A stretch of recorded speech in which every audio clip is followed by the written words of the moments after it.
तो बच्चों last class में मैंने आपको मीटर ब्रिज का कॉन्सेप्ट थ्योरी बताई थी और एक फार्मूला हम लोगों ने निकाला था unknown resistance S is equal to 100, S is equal to क्या निकाला था 100 minus L divided by L multiplied by R। Metre bridge में S हमने अननोन रेजिस्टेंस के लिए लिया था 100 minus L upon L into R, ठीक है। मीटर ब्रिज अननोन रेजिस्टेंस निकालने के लिए यूज किया जाता है और व्हीटस्टोन ब्रिज के प्रिंसिपल पे वर्क करता है। इतना हम लोगों ने डिस्कस किया था।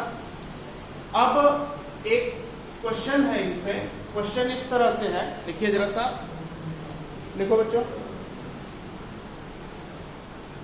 द रेजिस्टेंसेस इन, क्वेश्चन है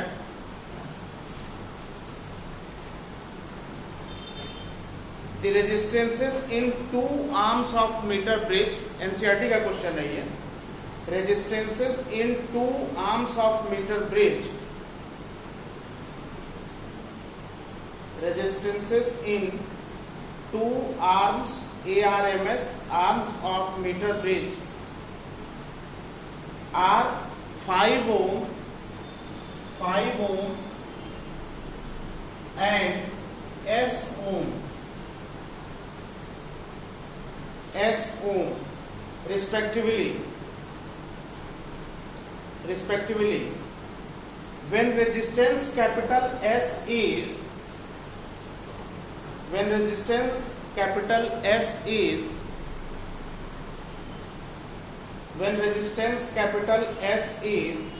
shunted with equal resistance,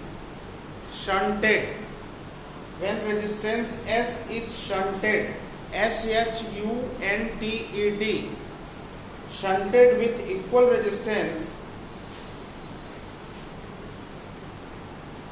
the new balance point is 1.6 L. New balance point is 1.6 L. New balance point is 1.6 L.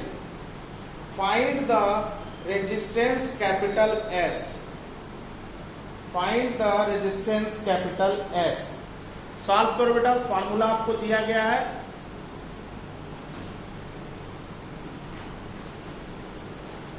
Formula यही लगेगा ऊपर जो लिखा हुआ है।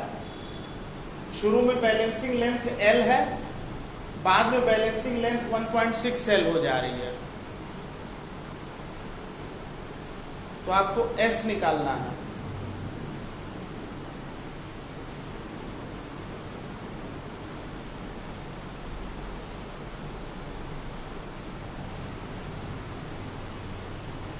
अच्छा, एक चीज यहाँ पे आपको मैं बताना चाहूंगा, बुक में ना इसकी सर्किट इस तरह से बना रखी है, ये आप देख लो।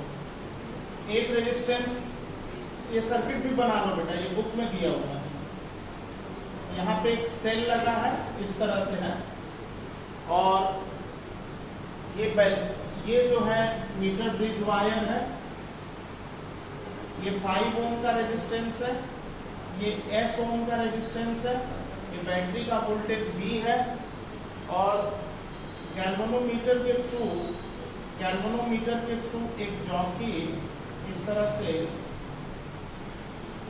से यहाँ पे बैलेंसिंग लेंथ शुरू में L है, बाद में चेंज हो जा रहा है, 1.6 L हो जा रहा है। ये सर्किट आप बना लो, मीटर ब्रिज की सर्किट आप ड्रॉ कर लो।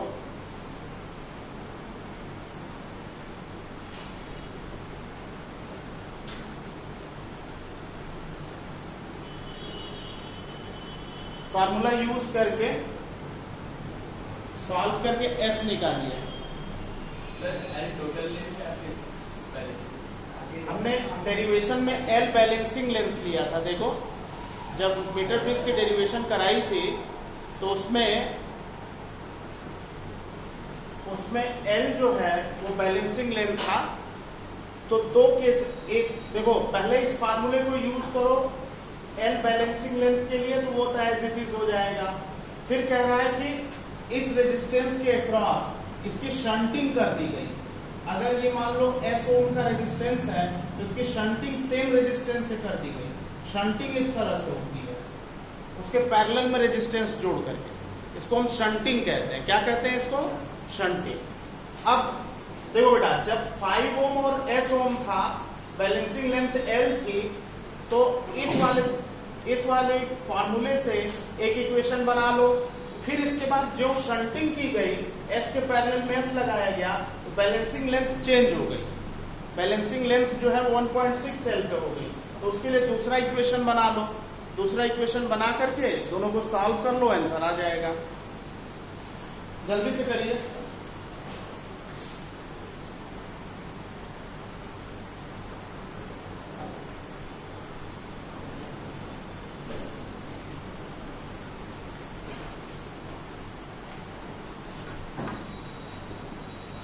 अगर हम बैलेंसिंग लेंथ L के लिए इक्वेशन लिखें तो क्या लिखेंगे बच्चों?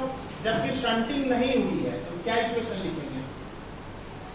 S इज इक्वल टू, इस फार्मूले से S is equal to 100 minus L divided by L multiplied by R, यानी 5। एक इक्वेशन तो ये बन गया, ठीक है। अब जब शंटिंग कर दी गई, यानी एक रेजिस्टेंस S जो है इसके पैरेलल में लगा दिया गया, तो दूसरा इक्वेशन क्या बनेगा बताइए? S नहीं होगा, ध्यान से देखो। S के पैरेलल में S लगा दिया गया तो नोन रेजिस्टेंस कितना हो जाएगा? S/2। दूसरा जो इक्वेशन बनेगा, देखिए S और S पैरेलल में हो गया तो अननोन रेजिस्टेंस हो गया S/2, तो दूसरा इक्वेशन S/2 हो जाएगा। और दो इक्वेशन बन गए। उस समय बैलेंसिंग लेंथ 1.6 L लेंगे। तो दूसरा इक्वेशन बना करके दोनों को सॉल्व करके निकाल लो बेटा।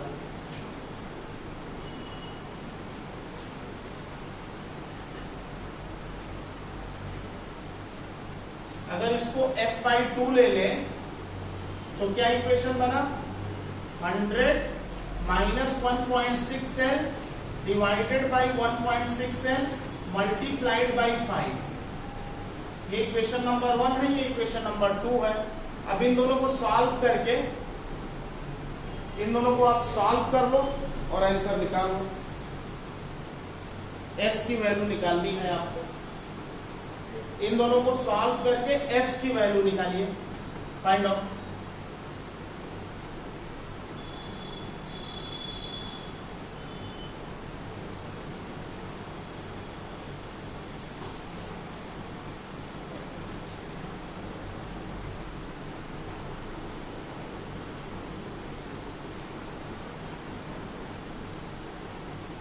देखो एक काम करो, सबसे पहले इन दोनों को डिवाइड कर दो बेटा। डिवाइड करके S से S कट गया, L बताओ कितना आ रहा है? बैलेंसिंग लेंथ L कितनी आ रही है?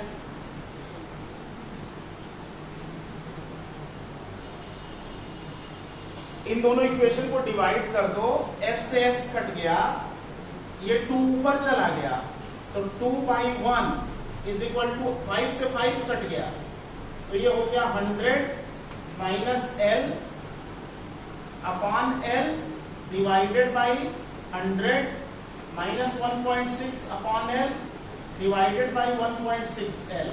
L की वैल्यू 0.8 दिया है। इससे L की वैल्यू बताइए कितनी आएगी? 0.8।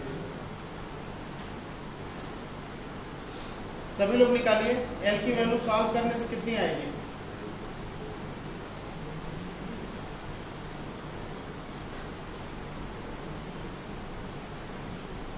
इसको सॉल्व करने से L आएगा 25 सेंटीमीटर, L आएगा 25 सेंटीमीटर। सॉल्व करके देख लेना, L की वैल्यू 25 सेंटीमीटर आ जाएगी। फिर आप ये L की वैल्यू इस पहले वाले इक्वेशन में सब्स्टिट्यूट कर दोगे। L की वैल्यू पहले वाले इक्वेशन में सब्स्टिट्यूट कर दोगे तो S की वैल्यू आ जाएगी।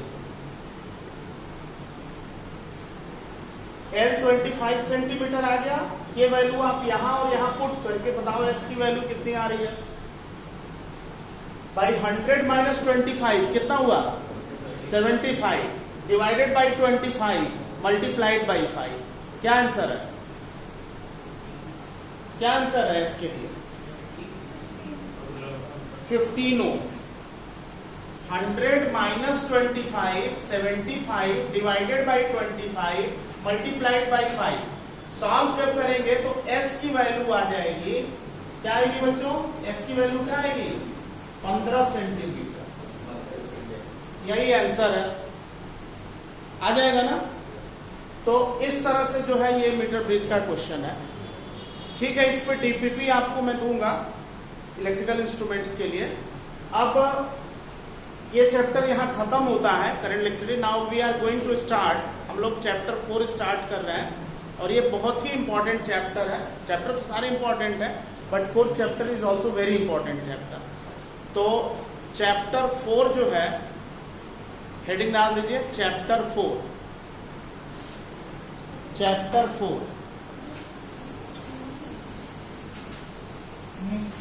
4 moving charges and magnetism.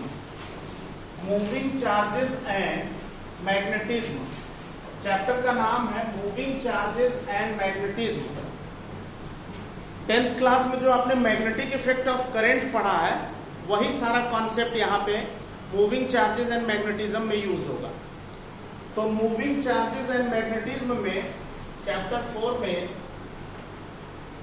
Moving charges and magnetism, इसमें सबसे पहले हम लोग डिस्कस करेंगे बच्चों। पहले आप एक लाइन इसमें लिख लीजिए, नीचे लिख लीजिए magnetic effect of current. NCERT में चैप्टर का नाम ये दिया है, इसी के नीचे लिख लीजिए ब्रैकेट में magnetic effect of current. Magnetic effect of current, magnetic effect of current. इसमें एक लाइन लिखिए, when current flows through when current flows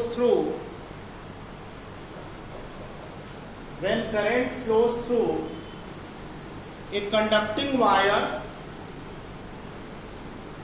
when current flows through a conducting wire,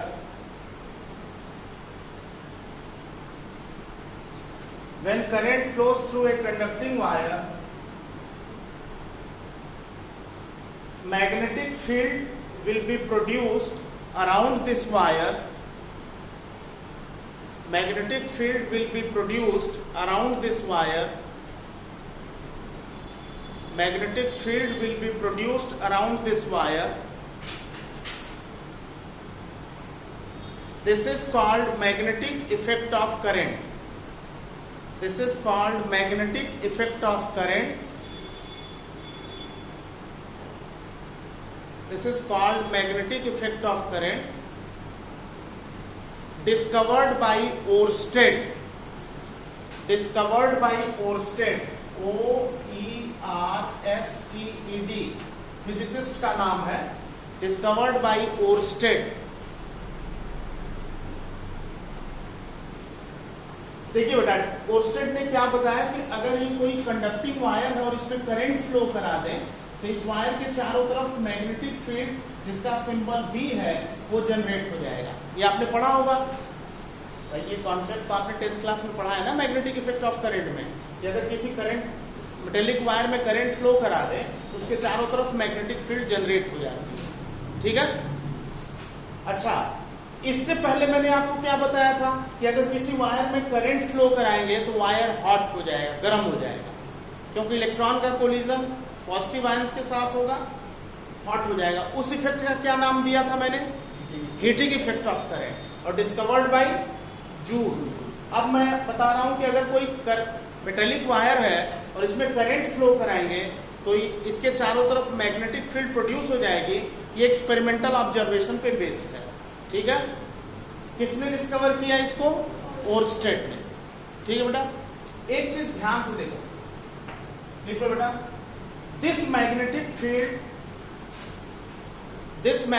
field around current carrying wire, this magnetic field around current carrying wire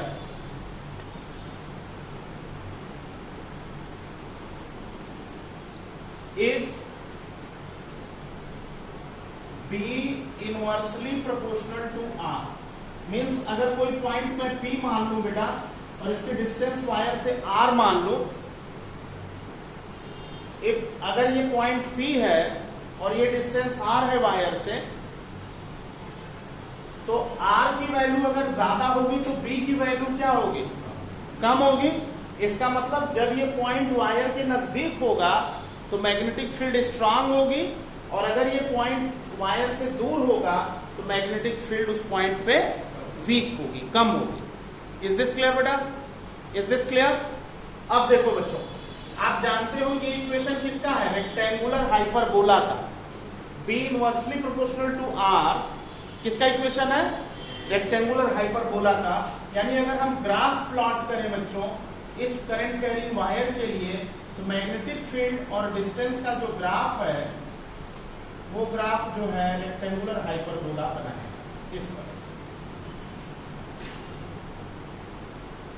ये graph बना लीजिए।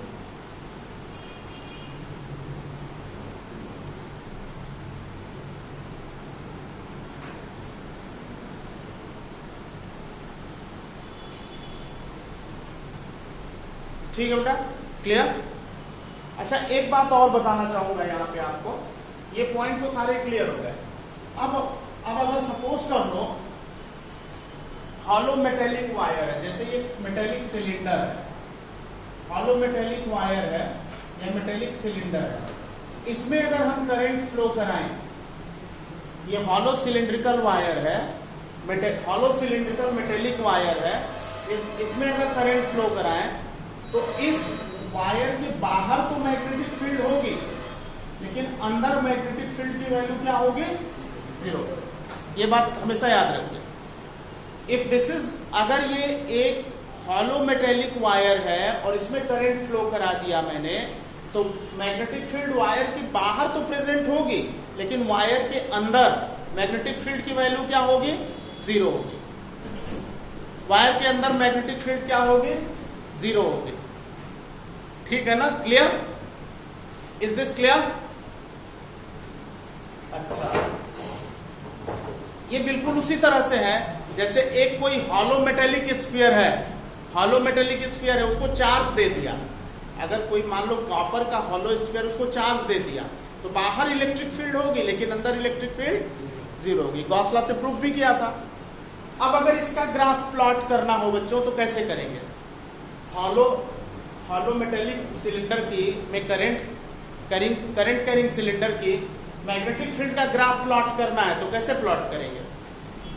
इसमें magnetic field का जो graph होगा बच्चों, अंदर फील्ड 0 होगी, ठीक है, small r is equal to capital R, जहां कैपिटल R सिलेंडर की का रेडियस है। यहां तक तो कोई फील्ड नहीं होगी, अंदर फील्ड 0 है, और बाहर field inversely proportional to R हो जाएगी। इस तरह से मैग्नेटिक फील्ड का वेरिएशन R के साथ हो जाएगा। ये हॉलो ट्यूब के लिए, मेटेलिक ट्यूब के लिए, करंट कैरिंग ट्यूब के लिए मैग्नेटिक फील्ड का इस तरह से ग्राफ प्लॉट किया जाएगा।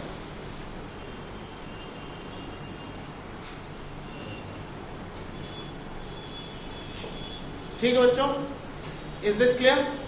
अच्छा, अब अगर मान लो मैं एक छोटा सा क्वेश्चन आपको देता हूं यहां पे, और क्वेश्चन इस तरह से है बच्चों, देखो क्वेश्चन ये है बेटा कि ये 3 कोएक्सियल सिलिंड्रिकल वायर्स हैं, कोएक्सियल हैं। एक वायर ये है, दूसरा वायर ये है, तीसरा वायर ये है, और मैंने आपसे पूछ दिया, मान लीजिए इन तीनों वायर में करंट I जो है सेम डायरेक्शन में है, तीनों में करंट I सेम डायरेक्शन में है। मैंने पॉइंट P सबसे अंदर लिया, पॉइंट Q यहाँ पे लिया, पॉइंट R यहाँ पे लिया, पॉइंट R यहाँ पे ले लिया, और पॉइंट S बेटा बिल्कुल बाहर ले लिया। और मैंने आपसे पूछ दिया कि किस पॉइंट पर मैक्सिमम मैग्नेटिक फील्ड है, eight which point magnetic field is maximum, बताइए। S पे, क्यों, वाई, क्योंकि S पर मैग्नेटिक फील्ड S जो है वो तीनों सिलेंडर के बिल्कुल बाहर है, तो इस पॉइंट पर magnetic field all the 3 cylinders की वजह से होगी। Is this clear? इससे कम किस पे होगी? R पे। R पे इन सिलिंड्रिकल वायर की वजह से फील्ड होगी, लेकिन इस वाले की वजह से नहीं होगी। Is this clear? इससे कम किस पे होगी? उससे कम Q पे होगी, और P पर मैग्नेटिक फील्ड 0 होगी। कोई डाउट बच्चों? Is this clear? कहने का मतलब B at S greater than B at R greater than B at Q greater than B at P। Note कर लो बेटा, इसको आप नोट करो।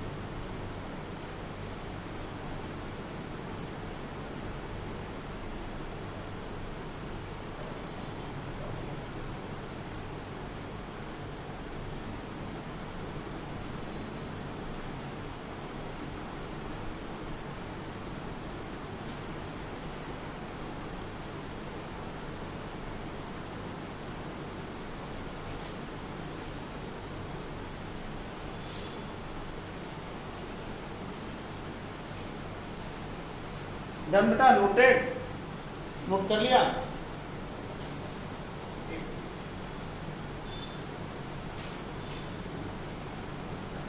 तो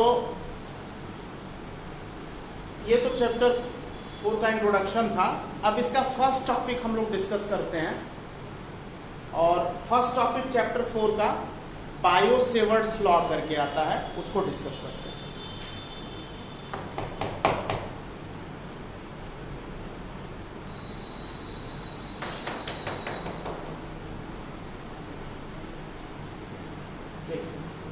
bio Savart's law, bio Savart's law first topic है इस चैप्टर का।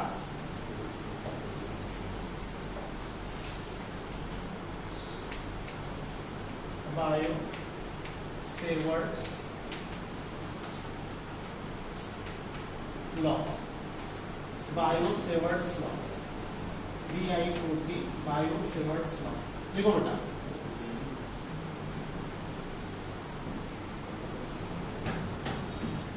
एक बात आप लोग क्लियरली समझ लीजिए, एक बात बहुत क्लियरली समझ लो बेटा। अगर किसी वायर में हम करंट फ्लो करा दें, तो जो मैग्नेटिक फील्ड इसके चारों तरफ जनरेट होगी, वो magnetic field induced magnetic field होगी। यानी करंट की वजह से मैग्नेटिक फील्ड इंड्यूस हो रही है, तो इसलिए इस मैग्नेटिक फील्ड की इंटेंसिटी को या स्ट्रेंथ को सिंबल B से